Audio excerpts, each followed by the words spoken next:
Bread toast வந்து எப்படி பண்ணுறதுன்னு பார்க்கலாம். ஸோ கொஞ்சமாக வந்து ஆயில் போடலாம். ஆயில் போட்டுட்டு நல்லா வந்து காயட்டும். ஸோ இது வந்து பார்த்தீங்கன்னா ஆயிலு, வெங்காயம், கொத்தமல்லி, வந்து பச்சை மிளகா வந்து பார்த்தீங்கன்னா கொத்தமல்லி அதிகமாக போட்டால் டேஸ்ட் வந்து நல்லாயிருக்கும். ஸோ கொத்தமல்லி வந்து கொஞ்சம் அதிகமாக ஆட் பண்ணிக்கும். நல்லா ஆட் பண்ணி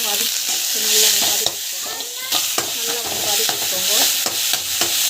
ஸோ இந்த ஸ்டேஜில் வந்து பார்த்தீங்கன்னா சால்ட் கொஞ்சம் ஆட் பண்ணிக்கோங்க. சால்ட் கொஞ்சம் சால்ட் ஆட் பண்ணிக்கணும். யானுக்கு நம்ம சாட் மசாலா ஆட் பண்ணுறோம், கம்மியாக வந்து ஆட் பண்ணிக்கோங்க.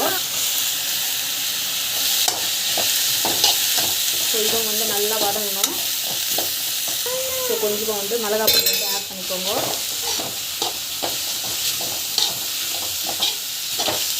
ஸோ அண்ட் இது வந்து பார்த்திங்கன்னா சாட் மசாலா வந்து கொஞ்சமாக ஆட் பண்ணிக்கணும். இது வந்து பார்த்திங்கன்னா டேஸ்ட் வந்து நல்லா கொடுக்கும்.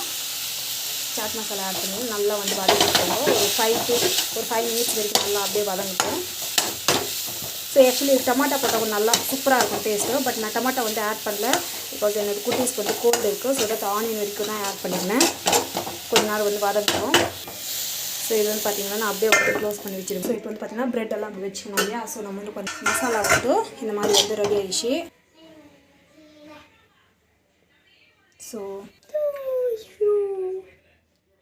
எல்லாத்துக்கும் வந்து இப்படி பண்ணிங்கன்னா தோசை தவா மேலே போடுத்தலையம்மா. ஸோ இது வந்து பார்த்திங்கன்னா அப்படி வச்சுட்டு வீட்டில் வந்து ஈஸியாக பண்ணிக்கலாம். இது வந்து பார்த்திங்கன்னா ப்ரெட் டோஸ்ட் இல்லைனாக்கா தவா மேலே தோசை போடுறோம் இல்லையா, அந்த தவா வச்சுக்கணும் நீங்கள் வந்து ரெடி பண்ணிக்கலாம். இப்போ போட்டுட்டு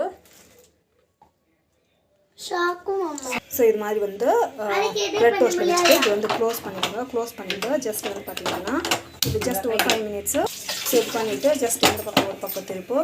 ஸோ அவ்வளோதான், நம்மளுக்கு வந்து பார்த்திங்கன்னா ரெடி ஆகிடும். டேஸ்ட் வந்து சூப்பராக இருக்கும். நம்ம வந்து பார்த்திங்கன்னா புதினா சட்னி வந்து எப்படி செய்யறதுன்னு பார்க்கலாம். இதுக்கு வந்து பார்த்திங்கன்னா ஆயில் வந்து போடணும். ஆயில் போட்டு நல்லா வந்து காயட்டும். ஃபஸ்ட்டு வந்து பார்த்திங்கன்னா பூண்டு போட்டு வெங்காயம் போட்டுட்டு வெங்காயம் வந்து நல்லா வந்து காயட்டும். நல்லா வந்து வதக்கணும். மிளகா வந்து இது போட்டுட்டு நல்லா வந்து வதக்கிட்டுக்கலாம். இல்லைன்னா நம்ம வந்து தேங்காய் வந்து போடலாம். தேங்காய் போட்டு டொமேட்டோ வந்து போட்டுக்கலாம். போட்டுட்டு டொமேட்டோ போட்டு நல்லா வதங்கிட்டு நல்லா வதங்கிட்டு நம்ம வந்து கொத்தமல்லி எல்லாத்தையும் வந்து ஆட் பண்ணிவிட்டு கொஞ்ச நேரம் வந்து அப்படியே வதங்கினா தேங்காய் நல்லா கொண்டு உப்பு போட்டு நல்லா வந்து வதக்கிட்டுக்கோங்க.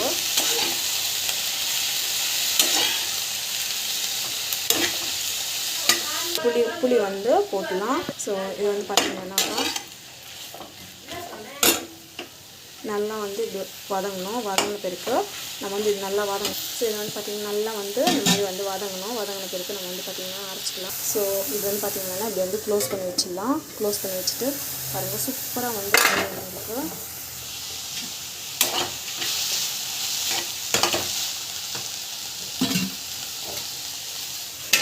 ஒரு 5 to 10 மினிட்ஸ் வரைக்கும் நல்லா தான் இருக்கும்.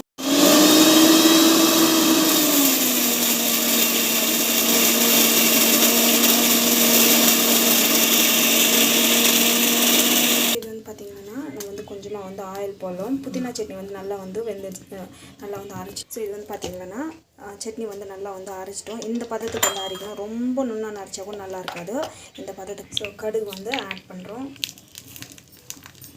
ஸோ இது வந்து பார்த்திங்கன்னா நல்லா வந்து வேகட்டும். ஸோ இது வந்து பார்த்திங்கன்னாக்கா சட்னி வந்து சூப்பராக வந்து ரெடி ஆகிடுச்சு. வந்து பார்த்திங்கன்னா நம்ம வந்து சட்னி வந்து ஃபுல்லாக நல்லா ரெடி ஆகிடுச்சு. சூப்பராக வந்து ரெடி ஆகிடுச்சு.